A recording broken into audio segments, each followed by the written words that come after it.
فطرت دوره حکمرانی امیر عالم خان با مقدمه محیدینوف دوشنبه پالات دولتی کتاب ها سال 1991 حاضر کننده نشر نصرالدینوف.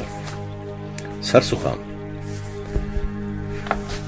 دانستن زندگانی امیران و اطرافیان آنها خواننده را با اصول اداره و مناسبت‌های صنفی آن دوره‌ها نیز آشنا می‌نماید و برای دانستن بسیار مسئله‌های تاریخی که هنوز به جای ننوشته‌اند، قید و ضبط نگردیده است، راهنمایی می‌کند.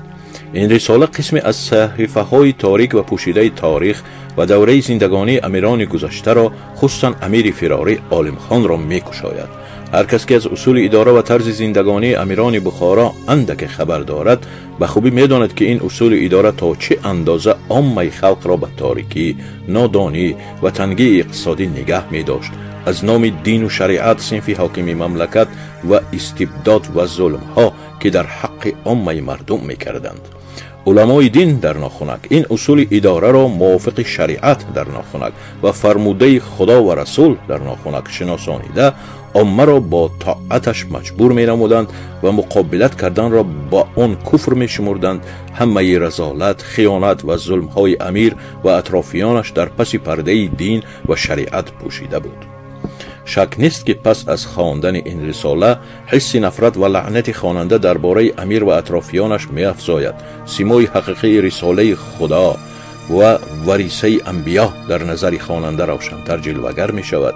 می بینید که در همه آن ظلم ها، استبداد ها، رذالت ها علمای دین شریک بودند و از طلا و تاراج مملکت برابر عملداران حربی و ملکی امیر استفاده بردند. بنابراین هر لعنت و نفرتی که به امیر و اطرافیانش فرستاده می شود، علمای دین در ناخنک هم به آن بی‌نصیب نخواهد ماند و حصه خود را خواهد گرفت. یکم، آنها که از احوال و طرز زندگانی امیر و ارباب حکومت آن آگاهی دارند، تصدیق خواهند کرد که یکی از نقصانهای مهم این رساله آن است که صفحات رذالت و مرداری زندگانی امیر و اطرافیانش را به اندازه‌ای که ضرور است نکشاده است. چیزهایی که در این رساله درباره طرز زندگانی امیر عالم خان می‌خوانیم، تنها نمونه قوت ایجاد و اختراع امیر فراری نیست، بلکه در راه رذالت و فحشیات سلسله امیران بخارا از بندها یک بند است. معلوم می شود که این همه فحشیات لازم آماده آن اصول اداره بوده است. هنگامی که در بخارا اهمیت اجتماعی و سیاسی کلمه تنقید را شاید کسی نمی‌دانست، احمد مخدومی کله که در حقیقت منقد بزرگ زمان خود بود، زندگانی و طرز حکومتداری امیر مظفر را چون یک منقد توانا تصویر نمود. اما وضعیت زمان گذشته بخارا امکان نداد که فکرهای روشنی منقدانه روی روشنایی را ببیند. احمد مخدوم در یک رساله مخفی تنقیدی خود درباره امیران بخارا میگوید که وجه بی‌عقلی حکام این دیار از آن جهت است که چون از کنار دایه جدا شوند، معلم برای آنان منصوب شود تا صاحب خد و سوادی شوند و دو سه غلام بچه به خدمت امیرزاده معمور و شب و روز با آنان محشون.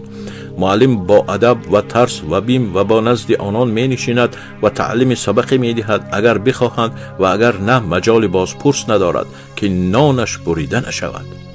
و بعد از آنکه وقوف به خط و خواندن پیدا کردند، علالفور به ولایت حاکم می شوند. باز این غلامان همراه باشد و صاحب جاه و منصب و هر کس را مجال نبود که سخن معقول به آنان رسانیده تواند، بلکه اصلا در عالم سخن معقول و با معنی به گوش آنان نرسیده باشد، غیر از طریقه خوردن و اسب دواندن. باز در رساله مذکور درباره طرز زندگانی امیر مظفر میگوید که معاملات امیر در حذر. امیر اگر با دارالسلطنه باشد، شب تا به صبح با فساد و فسق احیا کند. یک جماعه از رقاصان امرد، یک جماعه از رقاصان زن بعد از اعشا به حرم سرا که بانوهای خاصه درآرند، زن و مرد در حضور امیر به رقص و سرود آیند که ترجع بند آن حضرت سلامت باشند باشد.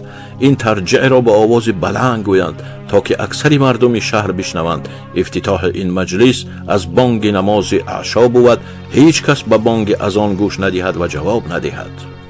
چون صبح قریب آید، امیر همراه دو سه امرد خواب آلوده به طرحارت نماز خفتن بخواند، علل فور بامداد بخواند، بخسبد تا ساعتی 10:30 از روز، آنگاه به حلا رود، خود را خالی کند و دستش بشوید، پس با آینه و شانه و سرمه و غازه خیش بپردازد تا نیم ساعت و پس براید برای سلام گرفتن و گاه این سلام را پیش از طلوع آفتاب بگیرد. امیر بدین بینسقی سلام بگیرد و عرضه دربار بطلبد و نگاهی کند، نداند که در آن عرضه ها چه مدعا نوشتند. همچنان به منشی و مشرف بفرستد و آنها باز دوباره عرض کنند که فلانی این گفته و این خواسته امید تبرق نامه کرده. اگر موزون شوند خطی بنویسند و الا آن مهم همچنان معطل باشد. باز احمد کله در جای دیگر می نویسد: بعد از انقضای این مجلس ندما و مجلسیان را بطلبد، با ایشان کمتر فحش و لغز گوید و در این اثنا نهاری چاشنی کرده باشد و از مصاحبان کیفیت شبانه آنها را تفتیش کند تا وقتی که طعام در معده بخار کند و بجنبد و به ارده برود و با جمع از زنان منکوحه و غیر منکوحه شود تا احتیاج به حمام افتد و بعد از فراغ استحمام دلاک بطلبد، به خواب برود، چه مقدار که طبیعت بردارد. پس برخیزد، به مجلس آید، ندما را بطلبد، طعام ظهری بیاورند تا حزم و کسر آن فحش و لغز گوید تا وقتی که باز طبیعت تقاضایی کند الحال به ارده برود، همچنین اوقات شب و روز سپری شود. دیگر میگوید که ساحت بلاد ماوراءالنهر که دارالسلطنه آن بخارای شریف است، عرصه شهرستانی لوط شد و نجح بازار فسق و فجور بالا گرفت که نزدیک است چون مزر فراعنه به خطاب حذا دارالفاسقین مشهور شود. امیر و وزیر، علما همه هم قدم بر قدم یکدیگر بودند. عالم و متعلم هم شکل بودند. همه همت ها مقصور و محفور. همه سرگرم آن که سلطان او را بشناسد، قاضی در پهلوی خیش نشاند و به رئیس همکاسه و به احساس همسایه باشد. اگر حال سلطان را تفتیش کنی، فاسق و ظالم و صفاکه.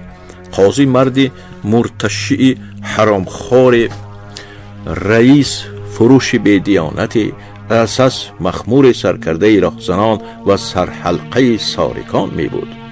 دیگر تدبیری که امیر در وجه کامرانی نهاد آن بود که همه منصبها و اعمال ادارات را میزاع وضع کرد، از داشتن دختر دوشیزه و پسر امرد تا اگر کسی را دختر یا پسر امرد نباشد، اگر همه بوعلی بود، نادان باشد و به هیچ پایه و مرتبه او را دخل ندیهند، نه از منصب سپاه نه از رتبه علما. اگر دختر یا پسر امرد دارد، به هر مرتبه که جویا باشد ترقی می کند.